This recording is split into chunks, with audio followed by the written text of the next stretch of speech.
Halinang muna naman ang maganap na sinuman. Ipapasok sa simbahan.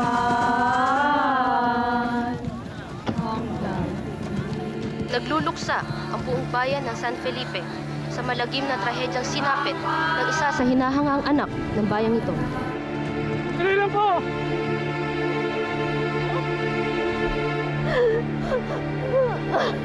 Jose!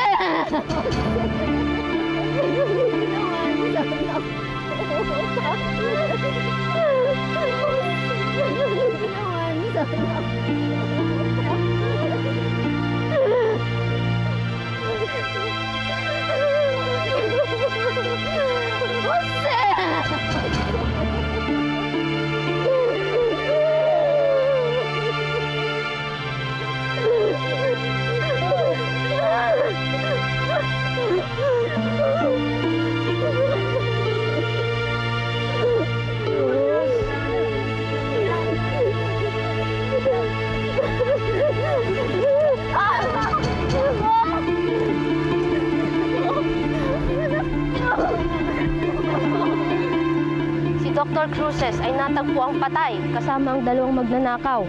Kailan lang ay isang bayani ang turing kay Dr. Cruces. Kailan lang ay mainit siyang sinalubong ng bayang ito. Andiyan na si Dr. Cruces!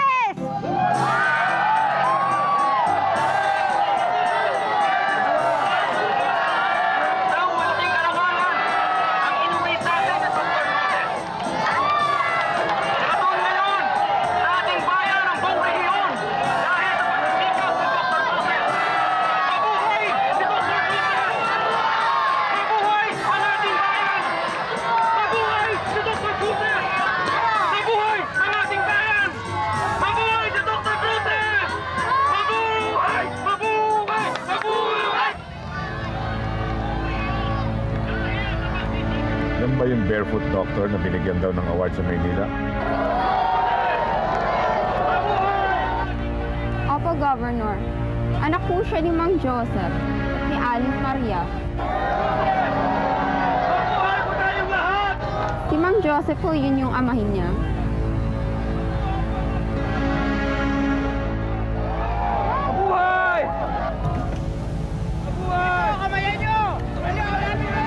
Yung bastardong anak ni Aling Maria.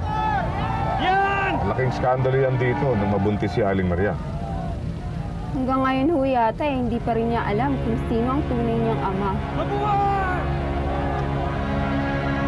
Mabuhay si Dr. Cruz! May balak ba yung doktor na yan na tumakbo sa susunod na eleksyon? Malakas ho siya sa masat. Bakit? Sino ba ang bakit niya? Wala naman akong alam, sir. Wala yata.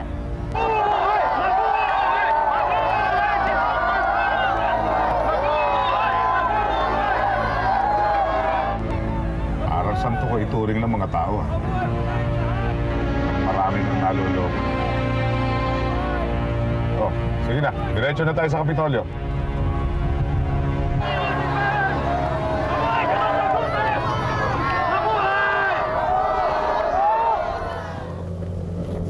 Anak, congratulations. Pinagmamalaki ka ng buong bayan. Nay, salamat po. Kayo naman inspirasyon ko sa lahat ng ito, di ba? Tang. Naku, anak. Nagbunga rin ang sakripisyo namin. Naigapang ka para maging isang doktor. Naku, huwag mo nang angkinin ng karangalan. Kung hindi naging matalino at naging scholar yung anak mo, hindi niya maaabot yung narating niya. Anak, malaki bang binigay sa yung premyo? Tang, sapat lang para mapambili ng gamot yung mga tao dito. Baka naman pwedeng maambunan ng konti para mapalago natin yung ating furniture business, ha? Hayaan niyo, Tang. May tatabi tayo dyan.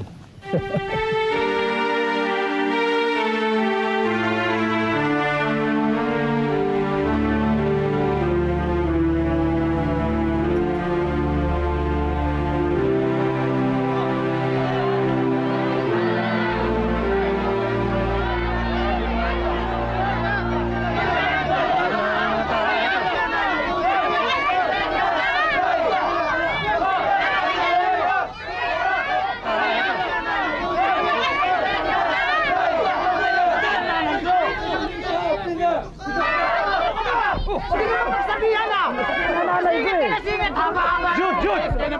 Jude, tama na! Tama na! Tama na! Pabayaan mo na sila. Mga kaibigan, pila lang po tayo, isang linya. Tumutulong lang ako eh. Wag mo naman personalin yun. Ano mangyayari? Ako pa napasama ngayon. Parang ako napahiya sa mga tao. Ikaw lang nagsasabi niyan. Ang hirap naman kasi dyan sa mga taong yan eh. Dok, tulungan niyo ako. May sakit ang nanay ko. Sakit ano ka? Iita naman ang ulo mo! Bakit ba ang dali mo mapikon, ha? Jude! Pinag-uulol tayo. Lasing yan eh. Ako pa napasama. Hindi yun. Jude, ayaw lang natin ng gulo. Sino ba may gusto? Ako ba nagsimula ng gulo? Anong ako? Tama na, tama na. Sira ulo mo! Nakagulo ka na kayo, Dok. Jude! Pila lang po tayo, isang linya.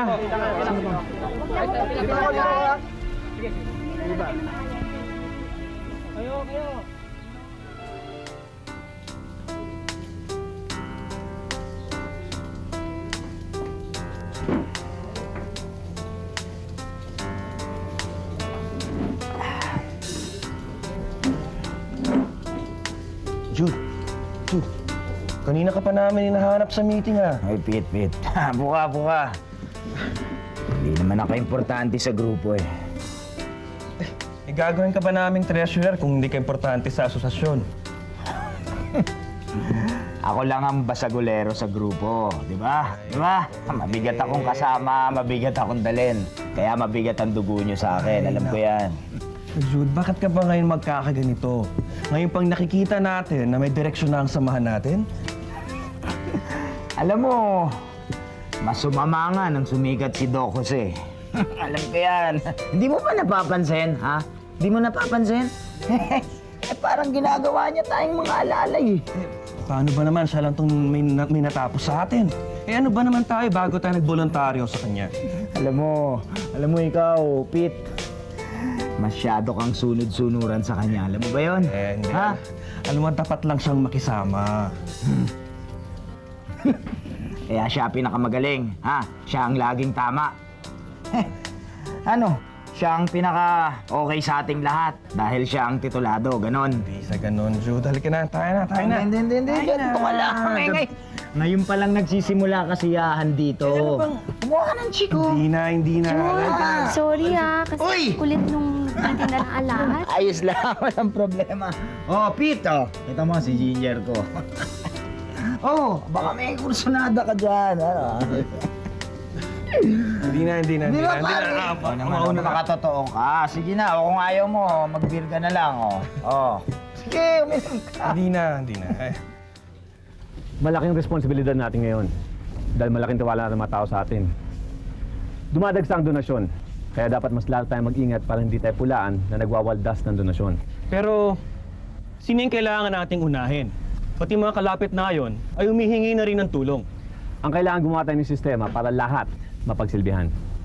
Pwede na ba tayong magpatayo ng maliit na ospital dito sa atin? Alam mo, Marco, hindi pa ganun kalaking pondo natin eh. At bukod doon, tutol ako sa ideya ng isang ospital. Dahil lalapitan tayo ng mga tao. Ang dapat, tayo ang lalapit sa kanila. Mas kailangan natin ng sasakyan para naman mapunta natin mga pasyente doon sa malalayong lugar. Di ibenta natin yung bulok na jeep natin na yan, tsaka yung isang kakarag-karag. Tapos, kumuha tayo ng ambulansya. Hindi natin kailangan ng ganung kagarbo, Jude. Siya nga naman, Jude. Total, hindi naman masyadong madalas ang kasong emergency dito sa atin. Kung merong mga ganyang emergency, gamitin natin yung ambulansya ng bayan. Sa makatwid, lilimitahan natin yung tulong na gagawin natin para sa mga taong may tulo na kinakalat ng mga dati mong kasamahan sa kasa. Alam mo kahit kailan, antipatiko ka. Tama na. Nga dyan! Sige na. Wala na ako sinabi. Ayun naman parati ang tama eh.